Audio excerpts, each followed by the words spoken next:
Luc insiste sur la présence de l'Esprit dans cette mise à l'épreuve de Jésus, attirant ainsi l'attention sur le lien entre cet épisode et celui du baptême.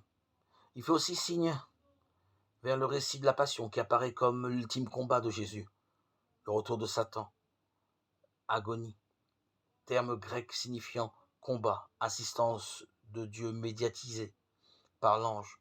Si dans les deux cas Jésus triomphe en son humanité, c'est par la puissance de l'Esprit, par la force de Dieu. Et si dans le chapitre 4 de Luc, Jésus affronte Satan à Gethsémani, le combat se jouera entre sa volonté consentante et sa volonté qui se raidit.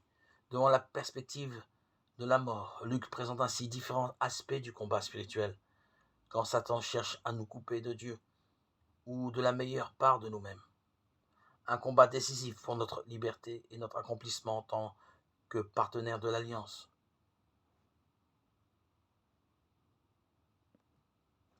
Il n'y a pas dans nos traversées du désert abandon ou punition de Dieu. Il ne s'agit pas non plus de remettre en question nos expériences fortes avec le Seigneur. Non, non, nous ne sommes pas trompés parce que nous rencontrons la tentation. L'affrontement aux forces adverses, intérieures ou extérieures, signe bien plutôt l'authenticité de notre démarche de conversion, d'ajustement à l'amour de Dieu. Il n'y a ni tentation ni résistance lorsque nous cédons à nos passions, qui sont la colère, l'avidité, la convoitise, l'orgueil. Laissons les pensées envahir notre cœur sans les filtrer, autant dire que Jésus nous appelle à nous confronter dans la force de l'Esprit, à ce vécu après pour cela, à intensifier notre prière. Luc 22, 40-44, comme il l'a fait à Gethsémani.